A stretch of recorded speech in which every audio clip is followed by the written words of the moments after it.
Olá, amigo internauta, bem-vindo novamente ao Papo Expresso. Hoje estamos novamente com o gerente-geral de medicamentos e produtos biológicos da Anvisa, Gustavo Mendes, que vai tratar com a gente de como está o andamento do registro das vacinas contra o novo coronavírus. Olá, Gustavo, bem-vindo novamente ao programa. Como sempre, é um prazer te receber aqui. E eu gostaria de começar a perguntar, então, sobre quais foram os novos procedimentos que a Anvisa adotou para tornar ainda mais ágil o processo de registro das novas vacinas. Olá, Danilo. Olá, amigo internauta. Prazer estar aqui de novo. Bom, e esse é um tema interessante porque a gente fez algumas inovações, sim. E a inovação mais importante foi o que a gente chamou de submissão contínua. O que é isso na prática?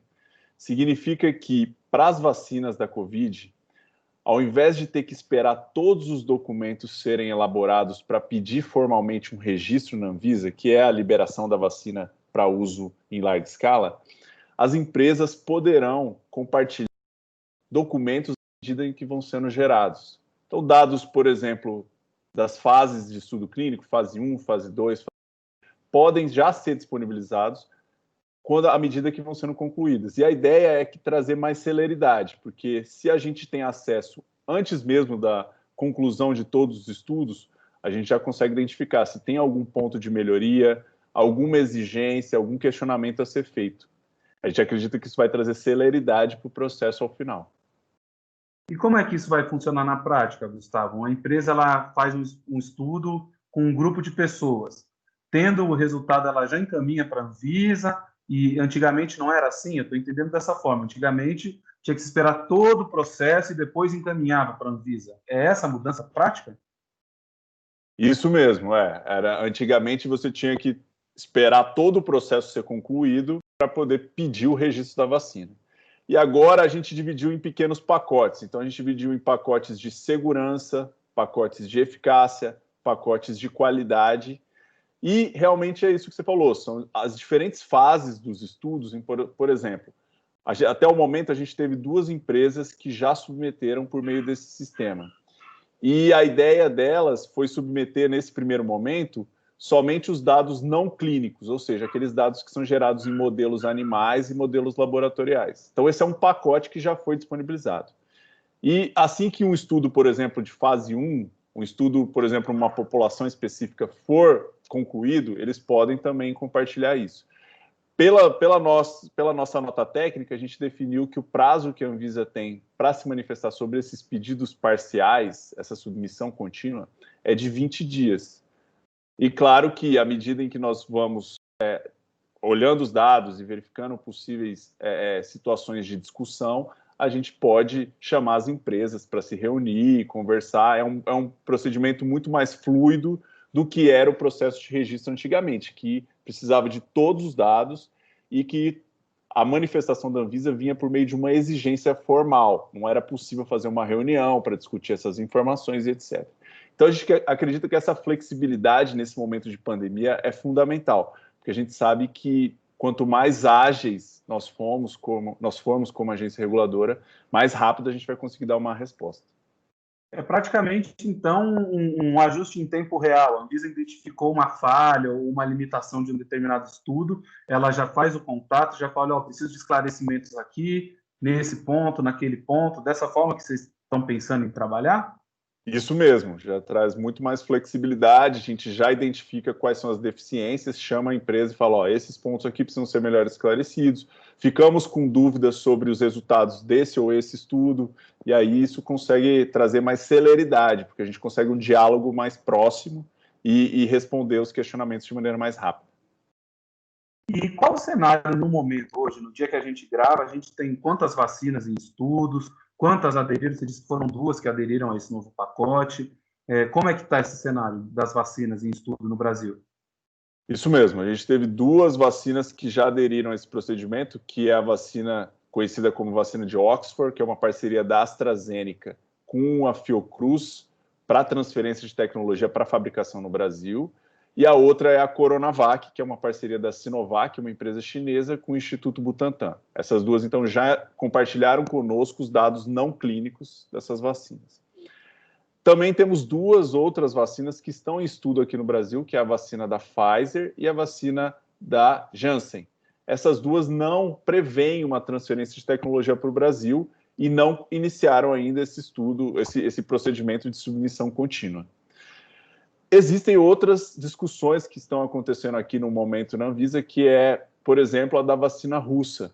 A vacina russa tem buscado firmar parcerias com, por exemplo, o governo da Bahia, o governo do Paraná, e recentemente também aprovou uma parceria com a União Química, mas até o momento a Anvisa não recebeu nenhum pedido de registro, nem um pedido de estudo clínico aqui. Então, não estamos considerando essa vacina no cenário atual em desenvolvimento no Brasil.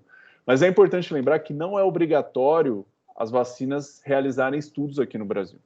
Pode ser que uma vacina que tenha feito o seu desenvolvimento todo no exterior venha fazer o registro aqui na Anvisa, pedir o registro aqui na Anvisa, depois dos estudos concluídos. Então, a gente ouve aí na mídia e nos dados, nas revisões científicas, outras propostas, por exemplo, a vacina Moderna, que é uma vacina norte-americana, que não tem estudo aqui no Brasil, mas que, se tiver resultados promissores, pode também entrar numa perspectiva aqui brasileira.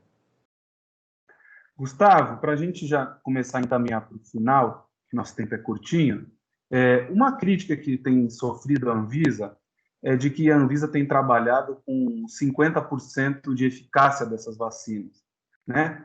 Como um patamar mínimo para conceder o registro. É um patamar seguro? O que você tem a dizer sobre isso?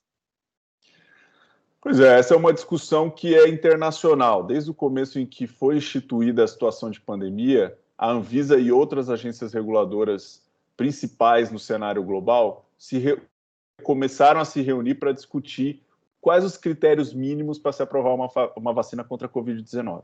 E um desses pontos foi a discussão sobre critério mínimo de eficácia. A gente sabe que, tradicionalmente, as agências reguladoras aplicam um critério de 70% de eficácia para vacinas. Só que essa porcentagem de eficácia sofre com a influência de diversos fatores. Por exemplo, no caso do ebola ou no caso do influenza, que é a gripe, né, a gripe comum, a gente vê que foram aplicados critérios diferentes de 70%, menores que 70%, porque justificava a estratégia de se vacinar, tendo em vista o impacto na saúde pública e o ganho de resultado que isso representaria. Então, essas discussões foram desenvolvidas e, apesar da Anvisa não ter um critério fechado na sua normativa de que tem que ser 70%, a Anvisa está aberta a essa discussão, assim como as outras agências reguladoras, para verificar a possibilidade de uma aprovação com 50%, porque a gente acredita que a vacinação é uma estratégia de saúde pública. Então, os indivíduos não podem pensar só na sua própria imunização. Quando a gente pensa em vacinação, a gente sabe, e principalmente no caso do coronavírus, em que a gente não tem opção terapêutica, não tem alternativas para se lidar com essa situação tão grave como está acontecendo, a gente sabe que 50% de eficácia pode representar um ganho enorme na circulação do vírus. Por isso, é um ponto importante de discussão e de esclarecimento, mas é importante deixar muito evidente para todos que 50% de eficácia não representa que a vacina não é segura. Os critérios de segurança são os mesmos. Ela não pode causar riscos e ainda tem que compensar o benefício de se vacinar versus os riscos que ela pode causar. Então, esse balanço risco-benefício não muda. Por isso que essa discussão é importante e precisa ficar muito clara. Gustavo, alguma coisa que eu não perguntei, que você gostaria de mencionar para a gente fechar? Eu só queria mencionar que a Anvisa está trabalhando nas discussões sobre aprovação de vacina e que essas discussões são tomadas, essas decisões são tomadas por comitês de especialistas que estão envolvidos nessas análises, né? A Anvisa já se preparou desde o começo da pandemia com um grupo de especialistas, tanto internos quanto consultores externos, que têm nos ajudado a tomar essa decisão e que a população pode ficar absolutamente tranquila de que, quando a vacina for aprovada pela Anvisa, todos os seus dados referentes à segurança, todos os seus dados sobre a eficácia e todo o racional técnico que foi utilizado pela aprovação vai estar disponível de maneira transparente para todos. Eu agradeço a participação, como sempre, muito esclarecedora. E você, amigo internauta, não deixe de acompanhar o Papo Expresso no YouTube e seguir as nossas atualizações. Muito obrigado. Você gostou do nosso vídeo? Então, inscreva no canal do Papo Expresso no YouTube, ative a notificação, deixe o seu like e siga a Anvisa nas redes sociais.